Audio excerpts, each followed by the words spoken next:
Hello चीवर्स, A4 के study time में आपका स्वागत है। और आज की इस क्लास में हम पढ़ने वाले हैं क्लास 12 फिजिक्स के chapter number 2 electric flux and Gauss theorem पे।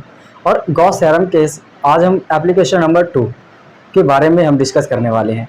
और इससे पहले हम लोगों ने एप्लीकेशन नंबर 1 के बारे में पढ़ा था, जो कि अनंत लंबाई के सीधे धारावाही चालक तार के निकट वैद्युत क्षेत्र की तीव्रता ज्ञात करनी थी। और आज का जो हमारा सेकेंड टॉपिक है वो है intensity of electric field near a infinite plane charge non conducting sheet के लिए, कि ये नॉन कंडक्टिंग शीट है जो उसके कारण उसके पास में वैद्युत क्षेत्र की तीव्रता कितनी हो गई। तो इसके लिए हम आराम से डिस्कस करने वाले हैं और पूरे कॉन्सेप्ट के साथ, भरपूर कॉन्सेप्ट के साथ सीखेंगे, ताकि आपको कोई भी प्रॉब्लम्स ना आने पाए। तो आई होप कि आपको सारी चीज़ें समझ में आएंगी, इस बात की गारंटी है। बने रहिए लास्ट तक और सीधे शुरू करते हैं आज के इस डेरिवेशन को। देखिए, ये है हमारा अनंत विस्तार की समतल आवेशित अचालक चादर है, नॉन कंडक्टिंग शीट है हमारे पास। तो और उसके कारण उसके निकट में वैद्युत क्षेत्र की तीव्रता निकालनी है। निकालनी क्या है? मुझे ई निकालनी है, वैद्युत क्षेत्र की तीव्रता किसके कारण निकालनी है? तो अचालक चादर के निकट निकाल ले। और वो कैसी है? आवेशित है। और वो अचालक चादर, तो सबसे पहले हम एक अचालक चादर निकाल लेते हैं जिसके कारण मुझे निकालना है। तो वो अचालक चादर है जो कि आवेशित है, उसके कारण उसके निकट वैद्युत क्षेत्र की तीव्रता मुझे ज्ञात करनी है। तो मैंने माना कि ये मेरे पास एक अचालक शीट है।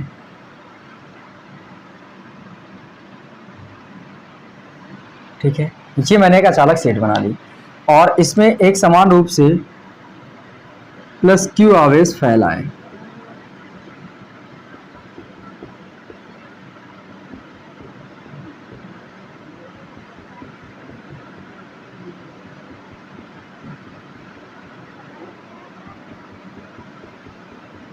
ये मैंने दिखा दिया है आपको। ठीक है, ये मेरे पास एक प्लेट है और मान लेते हैं कि इसके निकट यहाँ पर एक बिंदु P है। इस बिंदु पर मुझे वैद्युत क्षेत्र की तीव्रता निकालनी है। तो हम क्या करते हैं कि इस पृष्ठ से, जैसे कि आपको पता है कि इससे पहले वाले डेरिवेशन में भी बताया था, यहाँ पर भी आप सुन लो कि जब भी आप गॉस थ्योरम के जो एप्लीकेशन है उनको आप निकाल रहे होते हो, उनके डेरिवेशन कर रहे होते हो, तो सबसे पहले आपको गॉसियन पृष्ठ की जरूरत पड़ती है। किसकी? गॉसियन पृष्ठ की। और गॉसियन पृष्ठ यहाँ पर हम भी खींचेंगे। तो हम मानते हैं कि ये एक हमारे पास एक गॉसियन पृष्ठ हम खींच कर दिखा देते हैं।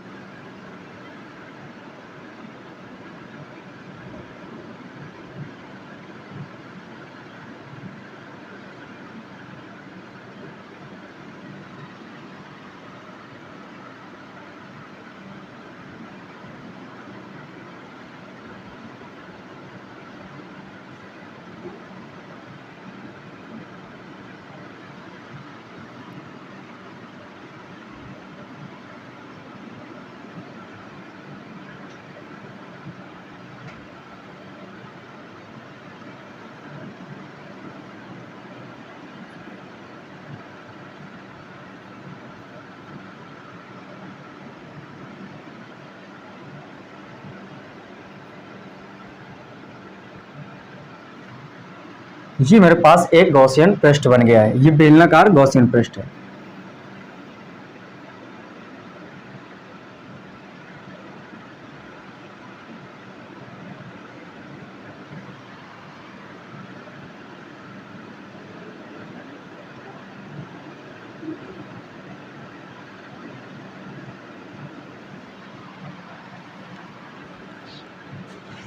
और मानते हैं कि ये गॉसियन पृष्ठ जो है, इसके बीच यहाँ है एक बिंदु P, जो कि इस प्लेट के ये पास में रखा हुआ है। यहाँ पर मुझे निकालना है कि वैद्युत क्षेत्र की तीव्रता कितनी होगी। जैसे इस कॉर्नर पे ये बेलनाकार के ये दोनों ध्रुव क्या होते हैं? आपस में समान होते हैं, मोहरे ठीक इनके समान होते हैं। तो वैसे ये भी उतना ही होगा। और इस बिंदु का नाम यहाँ इधर हम दे देते हैं P डैश। P डैश, इतनी बात हो गई। अब आपसे हम ये कहें कि यहाँ के लिए मुझे निकालना है, तो हम कैसे निकालने वाले हैं ये आप देखोगे कि सबसे पहले तो हमें इस प्लेट पे मान लेते हैं कि ये जो प्लेट है इसको क्यू आवेश दिया गया है। कितना आवेश दिया गया है? तो प्लस क्यू आवेश दिया गया है। यहाँ पर हमें प्लस क्यू आवेश दिया गया है। अब दूसरी बात ये है कि हम यहाँ पर देखें कि इस प्लेट की, ये मेरी प्लेट कैसे रखी है आप ये समझ लो। क्या प्लेट यूं रखी गई है? ऐसे। पहले इस प्लेट की शेप देख लो, ऐसे रखी गई है बिल्कुल। अगर ऐसे रखी गई है और इस बिंदु पर वैद्युत क्षेत्र की तीव्रता दिशा देखनी है, वैद्युत क्षेत्र की जो तीव्रता उसकी दिशा किधर की ओर है, तो धन आवेश से उसकी दूर की ओर होती है। किधर की ओर होती है? दूर की ओर। तो ये है ऐसे मुड़ी, ये तिरछा इसी वजह से रखी गई ताकि आपको समझ में आए कि ऐसे कुछ ऐसे दिख रही है, ऐसे रखी हुई, तो इसके कारण वैद्युत क्षेत्र की दिशा दूर की ओर होती है इस बिंदु पर। तो यहाँ की ओर हम दिखा देते हैं, ये जो हमारी दिशा होगी ई वेक्टर की, ये हो गई हमारी ई वेक्टर की दिशा। अब यहाँ पर मुझे क्षेत्रफल की दिशा चाहिए। अगर इस पूरे बेलनाकार जो ये है, पूरे बेलन के आकार, इसका टोटल जो क्षेत्रफल देखें तो वो ए है। कितना है? ए। लेकिन अगर हम इतने की बात करें, इस छोटे से, ये जो छोटे से भाग है बेलन का आकार का मतलब ये पूरा ऐसे बेलन रखा है समझो, तो इसका ये आकार भी है, ये भी है और ये भी पूरा सेफ है, तो टोटल संपूर्ण पृष्ठ क्षेत्रफल इतना हो जाएगा, ये और ये वाला भी। लेकिन हम इसकी बात करें, इसके हिसाब से अगर इतने की बात करें तो ये छोटा होगा, तो मान लेते हैं कि ये कैसा है? डी ए है, ये छोटा सा भाग है डी ए। अब यहां पर क्षेत्रफल तो मिल गया कि ये लघु क्षेत्रफल अवयव है, इस पूरे भाग के अपेक्षा ये कैसा छोटा है, और इसके कारण जो आपको निकालना क्षेत्रफल सदिश की दिशा वो कैसे होगी। आप इमेजिन करो कि ये मेरे पास बेलनाकार वस्तु रखी है, इसका इस कॉर्नर पे क्षेत्रफल है डी ए, तो इसका जो क्षेत्रफल सदिश होगा इस पृष्ठ के लंबवत होगा, इस पृष्ठ के लंबवत होगा बाहर की ओर, तो ऐसे होगा बिल्कुल यूं। ये अगर ऐसे है तो ऐसे होगा, तो क्षेत्रफल की दिशा किधर है? ये ग्रीन वाले की तरफ। किधर? ग्रीन वाले की तरफ, मतलब बाहर की ओर होगी। तो ये जो डी ए वेक्टर है वो भी किधर की ओर हो जाएगा? बाहर की ओर। ये आपको समझ में आ गई? ठीक वैसे ही इधर की बात कर लेते हैं। जब इधर की ओर निकालोगे आप तो वैद्युत क्षेत्र की दिशा, इस प्लेट के कारण ऐसे रखी प्लेट, तो वैद्युत क्षेत्र की दिशा तो बाहर की ओर होगी। तो जो इधर की ओर है ई वेक्टर की दिशा, ये हो गई ई वेक्टर की दिशा। और यहां पर अगर वैद्युत क्षेत्र की दिशा देखे उसके क्षेत्रफल सदिश की, अगर ये डी ए है क्योंकि दोनों सेम है, तो ये भी कितना होगा? डी ए ही होगा। डी ए है तो जो क्षेत्रफल सदिश डी ए वेक्टर होगा उसकी दिशा किधर की ओर होगी? तो अगर ये अब ऐसे रखा तो इस कॉर्नर पे इधर की ओर होगी, बाहर की ओर, तो ठीक फिर से यूं हो जाएगी इधर की ओर, बाहर की ओर। तो इसका जो डी ए वेक्टर है वो भी इधर की ही ओर हो जाएगा। इतना आपको समझ में आ गया होगा, ठीक है, कि कैसे वैद्युत क्षेत्र की दिशा दिखानी है और ये डी ए वेक्टर कैसे देखना है। ये आपको सिर्फ ऐसे नहीं देख लेना कि ये ऐसे दिख रहा है तो लग रहा है बाहर की ओर होगी, क्योंकि जो क्षेत्रफल सदिश की दिशा होती है वो किसी पृष्ठ के जो पृष्ठ है उस तल के पृष्ठ तल के ठीक लंबवत होती। या तो जैसे ये मान लो ये मेरा हाथ इतना है, ये पृष्ठ है, तो इसके लंबवत ऐसे देखो या फिर ऐसे देखो, क्योंकि ये समतल पृष्ठ है। लेकिन अगर कोई आकृति 3D पे है, 3D पे, तो उसके आउटसाइड ऑफ कर्व लिया जाता है कि जो बाहर की ओर, जैसे कि ये मेरे पास ऐसे कोई बंद शेप है, तो इसकी इन पृष्ठों पर एक ये ऐसे पृष्ठ है और एक ऐसे पृष्ठ है, एक ऐसे पृष्ठ है, एक ऐसे पृष्ठ, तो जो ये पृष्ठ होंगे इसके इधर वाले पे नहीं ले सकते, अंदर की ओर बाहर की ओर लेना है, वैसे इधर वाले पे इधर नहीं ले सकते, इधर की ओर लेना है। तो ये आपको क्या देखोगे, बेलनाकार 3D होता है, बेलन कैसा होता है? 3D होता है, क्योंकि उसका आयतन निकाल सकते हो, जिसमें आयतन होता है वो 3D होता है, और उसके बाहर की ओर अंदर की ओर ले नहीं सकते। तो इस पृष्ठ पर ये ऐसे बेलन रखा तो अंदर की ओर तो बना है, किधर की ओर लेना? आगे की ओर, तो किधर हो जाएगा? क्षेत्रफल की दिशा बाहर की ओर। तो वही मैंने दिखाया, सेम इधर भी हो जाएगा। बस आपको इतना लिख लेना है, और आपको बस कैसे, अब इसकी थोड़ी सी थ्योरी लिखनी होती है। वो क्या लिखनी है कि माना एक समान रूप से आवेशित अचालक चादर अनंत विस्तार की है, जिस प्लस क्यू आवेश से आवेशित है। माना कि इसके निकट बिंदु पी पर वैद्युत क्षेत्र की तीव्रता मुझे ज्ञात करनी है।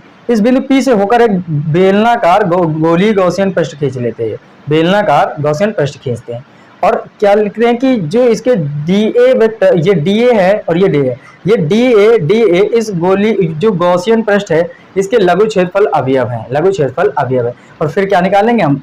वो कि डी ए से होकर गुजरने वाला वैद्युत फ्लक्स कितना है, क्योंकि हम सबसे पहले जब गॉस थ्योरम पढ़ते हैं उसमें सबसे पहली बात क्या है, हमें निकालना है वैद्युत फ्लक्स। हमें क्या निकालना होता है? वैद्युत फ्लक्स। तो वैद्युत फ्लक्स के लिए सबसे पहले हम काम करेंगे, तो अब हम लिखते हैं कि क्षेत्रफल अवयव लिखेंगे बिंदु पी से, बिंदु पी के लिए, बिंदु पी पर ऐसे लिख देते हैं कि बिंदु पी पर की अभी बात करें कि इस बिंदु पी के लिए बात करें, और मान लो कि यहां से निकट गए तो यहां से इसकी दूरी भी मान लो कुछ, इसकी दूरी हम ग्रीन से दिखा देते हैं ताकि आपको समझ में आ जाए।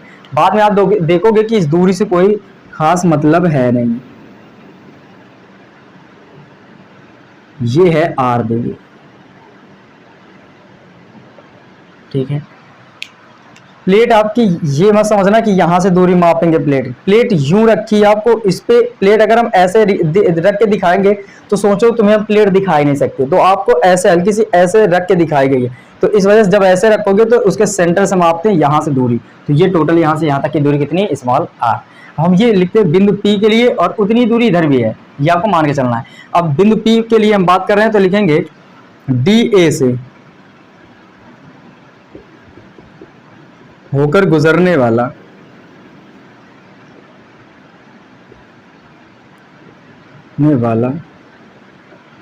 वैद्युत फ्लक्स डी फाई ई। देखो मैंने ये बताया था कि जो वैद्युत फ्लक्स होता है वो किसी वैद्युत क्षेत्र में स्थित किसी काल्पनिक पृष्ठ से होकर गुजरने वाले अधिकतम वैद्युत बल रेखाओं की संख्या की माप को कहते हो। ठीक है, कि जो पृष्ठ है उससे बल रेखाएं, जैसे कि ये मेरे पास पृष्ठ, इससे कितनी बल रेखाएं गुजर रहे हैं, इससे होकर कितनी गुजर रहे हैं, वो कहलाता है वैद्युत फ्लक्स। तो मैंने क्या देखा कि अगर ये इससे बल रेखा निकलेंगे तो ये होल है, इससे निकल के तो निकलेंगे तो है ही 100% के निकलेंगे, तो इस डीए से कितने निकल रही हैं वो हम निकालने वाले हैं। और देखो ये पूरा क्षेत्रफल ए है और इतना अगर डीए है तो पूरे से निकलती है तो बहुत सी निकलती हैं, लेकिन अगर छोटे की बात करें तो छोटा सा फ्लक्स भी होगा, तो वो उसके लिए मैं डी लगा देता हूं कि डी फाई ई बराबर क्या होता है, ई vector dot D F vector. इसको निकालेंगे। अच्छा एक बात और है कि क्या ये P है, ये P डैश उस पर भी निकलेगा कुछ इसमें भी, तो यहाँ फाई वन कर लेते हैं ऐसे। ठीक है, तो डी फाई ई वन बराबर कितना होगा हमारे पास, E vector dot D A vector, इसको सीधे तोड़ देते हैं हम लोग, तो E D A cos theta आ जाएगा। क्या आ जाएगा, E D A cos theta.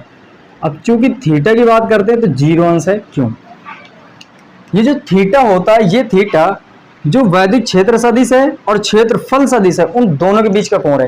देखो क्षेत्रफल सदिश इधर की ओर है, वैद्युत क्षेत्र सदिश भी उधर की ओर है, दोनों एक ही दिशा में है, तो उनके बीच का कोण जीरो अंश। कितना होता है, जीरो अंश। तो मैंने थीटा कितना दिखा दिया, जीरो। तो डी फाई ई वन बराबर कितना आ जाएगा हमारे पास, E D A cos zero अंश।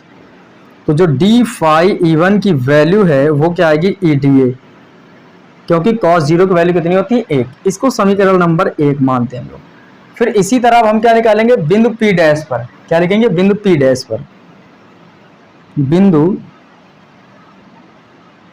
P डैश पर, और फिर इसमें लिखेंगे DA से होकर गुजरने वाला वैद्युत फ्लक्स, DA से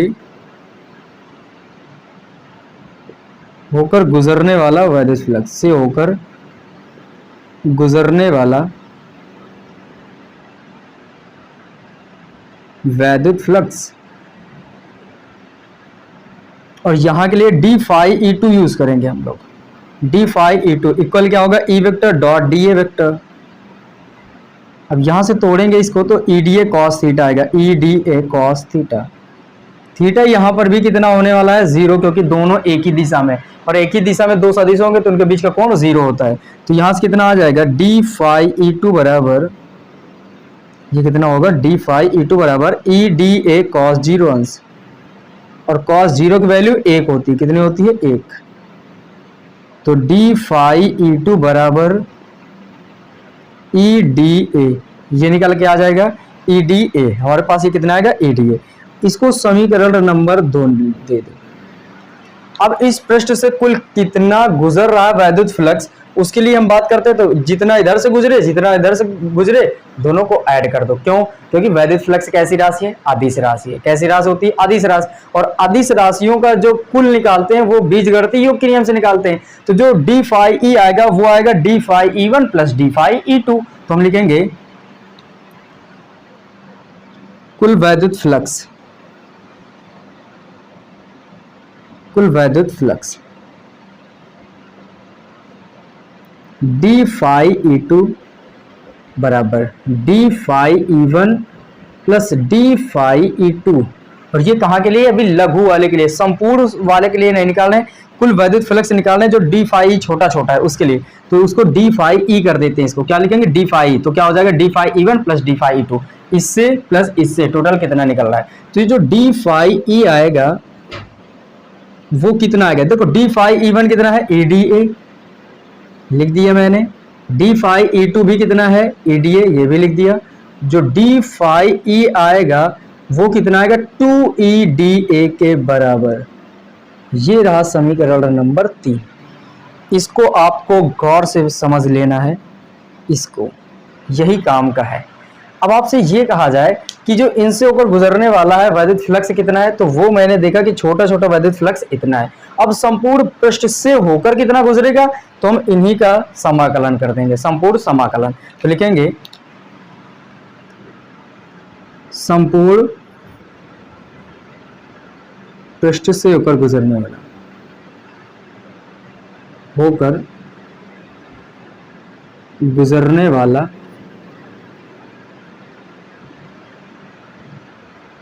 वैद्युत फ्लक्स, वैद्युत फ्लक्स।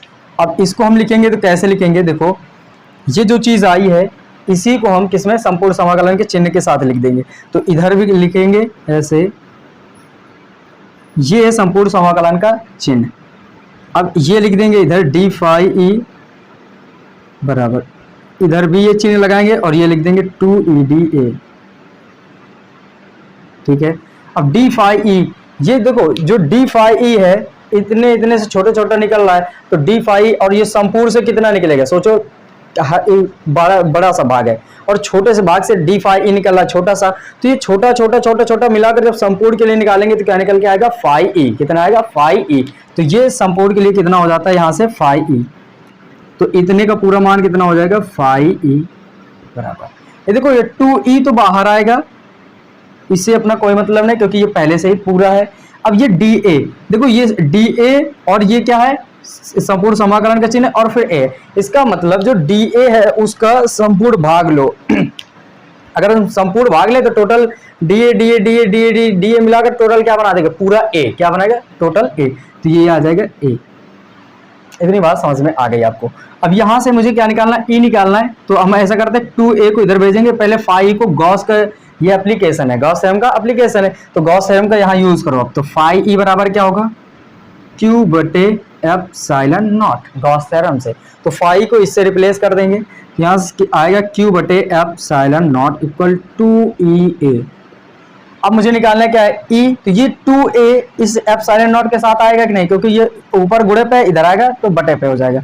तो E बराबर जो निकलेगा वो Q है, एक बार ऐसे लिख दें ताकि कुछ भी दिक्कत ना हो आपको। E इधर ही रहेगा, ये Q बटे एप्सिलॉन नॉट तो है ही, और गुणे पे इसके क्या आएगा 2A मैंने कर दिया। अब आपको देख रहे हो एक तरफ E है और एक तरफ इतना है, तो इसकी इसी को सही से लिख दो। तो E बराबर क्या आएगा, ऊपर Q है बटे में 2 epsilon not A, 2 epsilon not A। अब फिर से आपको एक बात ये समझनी है कि अगर ये एक समान रूप से इसमें Q आवेश प्रवाहित हो रहा है और इस जो इसका क्षेत्रफल है वो अगर A है, कितना है, सीट का जो क्षेत्रफल है वो कितना है A, अगर वो सीट के क्षेत्रफल A है तो उस A के लिए जो Q बटे A बनता है, Q बटे A, इसको क्या कहते हो, पृष्ठ आवेश घनत्व। किसी चालक के या किसी पदार्थ के प्रति एकांक क्षेत्रफल में प्रवाहित आवेश की मात्रा को उस चालक का या उस पदार्थ का पृष्ठ आवेश घनत्व कहते हैं, और इसे सिग्मा से प्रदर्शित करते हो आप, किससे, सिग्मा से। तो मैंने मान लिया कि इसका जो पृष्ठ आवेश घनत्व कितना है, सिग्मा। तो Q बटे A को किससे रिप्लेस कर देंगे, सिग्मा से, इससे। तो वैल्यू जो लास्ट निकल के आएगी E बराबर आएगा Q बटे A, ये इतना मिलाकर क्या बना देगा, सिग्मा। तो ऊपर हो गया सिग्मा, बटे में कितना आएगा 2 एप्सिलॉन नॉट। तो क्या बन के आया, E बराबर सिग्मा बटे 2 एप्सिलॉन नॉट।